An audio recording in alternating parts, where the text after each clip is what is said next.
मैं अपने औकात पे आऊँगा तो तुम्हें बता दूंगा, धूल चटा दूंगा तुम्हें, जेल की हवा खिला दूंगा तुम्हें। लेकिन यहाँ हमारी औकात कुछ भी नहीं है। यदि हमारी औकात होती तो पता नहीं हम कितने ऊपर उड़ जाते, क्या क्या चीज़ लेकर के चले जाते। और इस पर किसी ने बहुत बहुत सुंदर ढंग से कहा है इसी औकात पर कि आदमी की औकात क्या है। इस पर कहा गया है, एक माचिस की तीली, एक लोटा घी और लकड़ियों का ढेर, कुछ देर में एक मुट्ठी राख, बस इतनी है आदमी की औकात, बस इतनी है आदमी की औकात। आगे और पंक्ति में कहा गया है, एक बूढ़ा व्यक्ति शाम को मर गया, पूरी संपत्ति परिवार के नाम कर गया। कुछ रोने की आहट सुनी, कुछ फुसहाट सुनी, कह रहे थे कि कौन रोएगा सारी रात, जल्दी चलो कौन रोएगा सारी रात, 4 दिन बाद कौन करेगा याद, बस इतनी से है आदमी की औकात।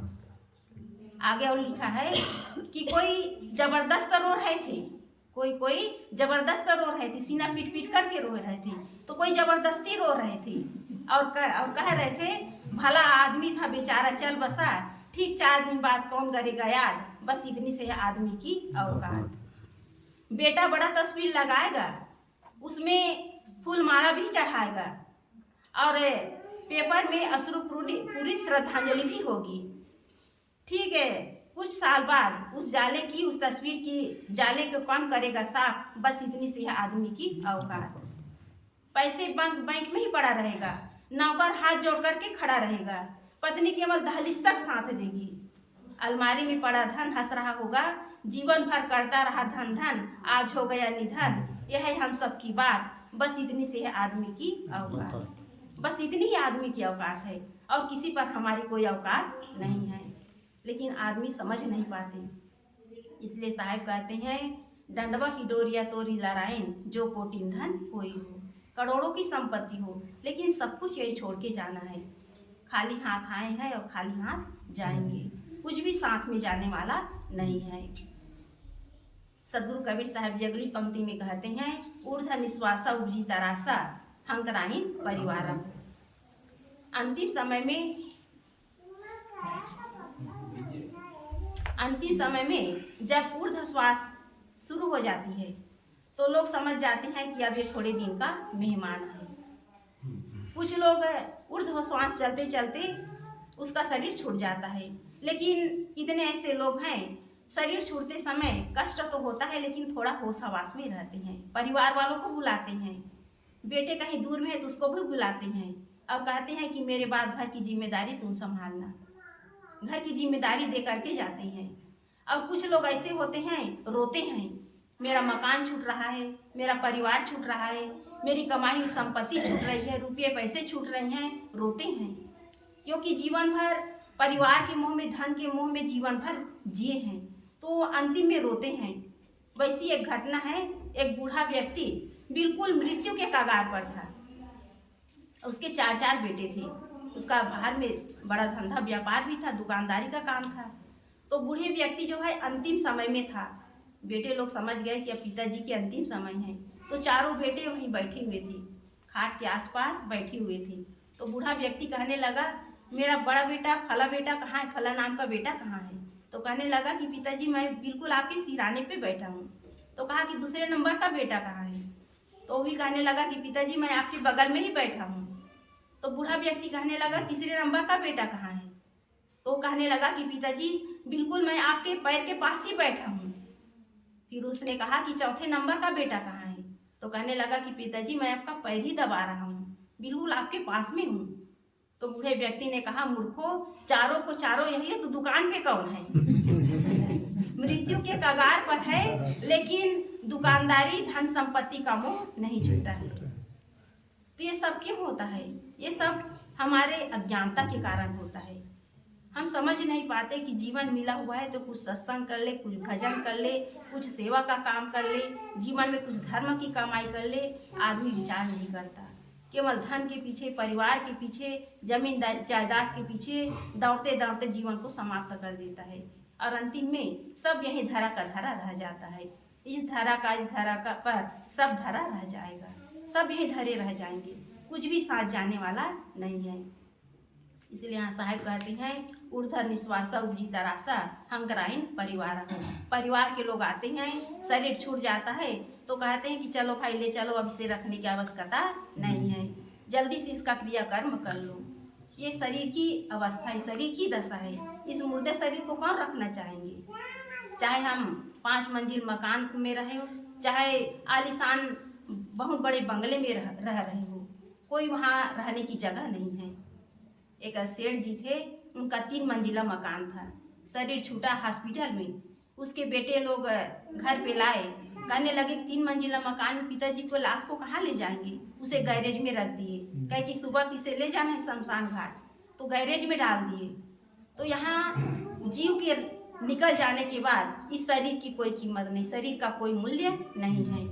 इसलिए जीते जी हम शरीर की, मानव जीवन की कीमत को समझें कि शरीर में हम आए हुए, इस मानव जीवन में आए हुए हैं तो कुछ अच्छा काम कर लें, अपने कर्म को सुधार लें, अपने जीवन में धर्म की कमाई कर लें, तब ये जीवन जो है सार्थक होगा। नहीं तो जीवन जो है यूं ही बीत जाएगा। साहब कहते हैं चंदन चीर चतुर सब लेपे, गरे गज मुक्त के हारा हो, 64 गीत मुँह तन लूटे जमकन उद्र विदारा हो। शरीर को सजाते हैं। बड़े बड़े राजे महाराजे जब अपनी सवारी में निकलते थे तो हीरे मोती पन्ना पुखराज पहन करके निकलते थे। उनका शरीर जो है सोने चांदी से लदा होता था। और आज भी बड़े बड़े लोग जो है अपने शरीर को सजा रहे हैं, इत्र लगा रहे हैं, चंदन का लेप लगा रहे हैं, कीमती कपड़े पहन रहे हैं, लेकिन अंतिम में जब शरीर छूटेगा तो सारे जो सोना चांदी कीमती वस्त्र सब उतार लिए जाते हैं। और यदि शरीर कहीं सुनसान जंगल में छूट गया तो चील गिद्ध कौवे नोच नोच करके खा लेते हैं, और जो सियार है पेट को फाड़ लेते हैं। और इस शरीर जो है कहीं नदी में पार करते करते कहीं छूट गया तो जीव जंतु अपना हार बना लेते हैं। मिट्टी में दफना दिया तो मिट्टी में सड़ गल करके पच जाते हैं, और यदि जला दिया जाता है तो केवल राख में ये शरीर जो है बदल जाता है। तो इसलिए इस शरीर की कोई कीमत नहीं है। इस शरीर की कीमत है सेवा में, सत्संग में, भक्ति में। लेकिन मनुष्य विचार नहीं करता, केवल शरीर के अहंकार में अपने जीवन को पता नहीं कहाँ कहाँ अपना जीवन जो है गलत दिशा में लगाते हैं। इसलिए साहब कहते हैं चंदन चीर चतुर सब लेपे, गरे गज मुक्ता की हारा हो, 64 गिद्ध मुँह तन लूटे जमकन उद्र विदारा हो।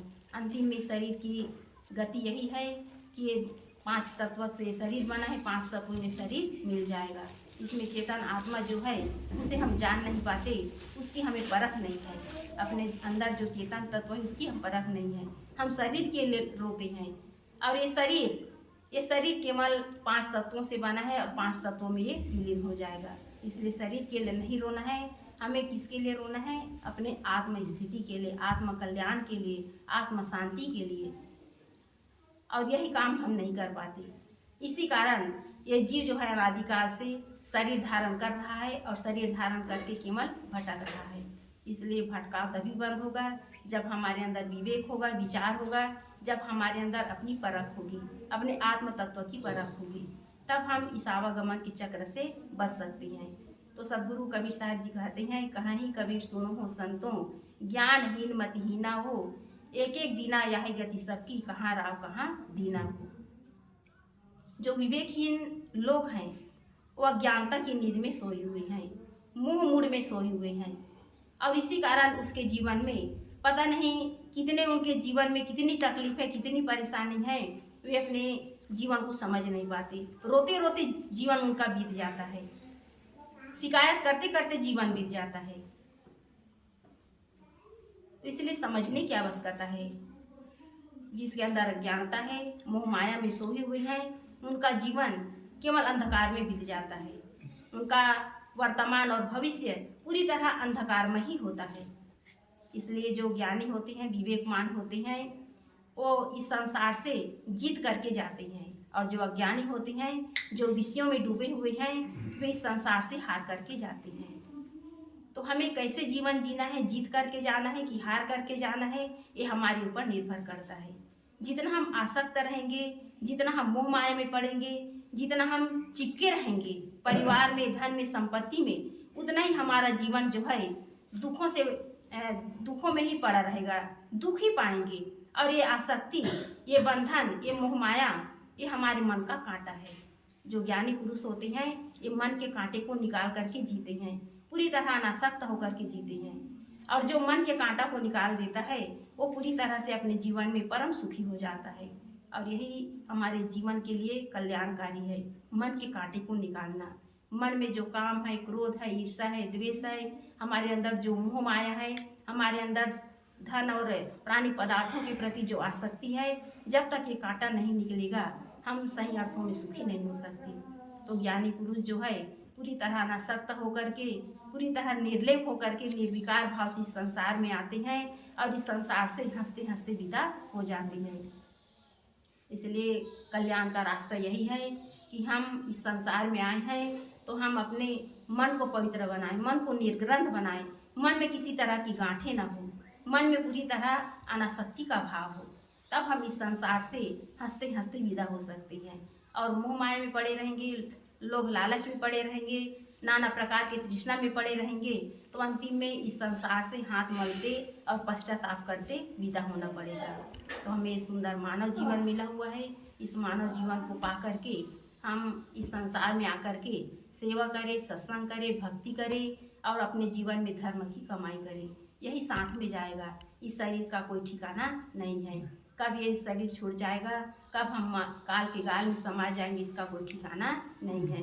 सदगुरु कबीर साहब जी ने कहा है, सुमिरन करहु राम का, काल गहे हैं केस, न जाने कब मारी हैं, क्या घर क्या परदेश।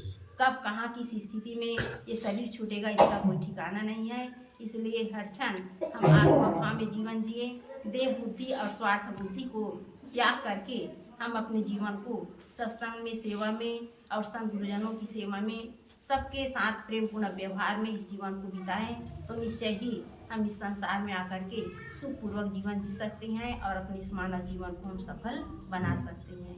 तो मेरी ओर से भास्कर को ढेर सारी शुभकामनाएं। वो जहाँ भी रहे सुखी रहे, स्वस्थ रहें और सबका आशीर्वाद उसे मिले। बोलिए सद्गुरुदेव की जय।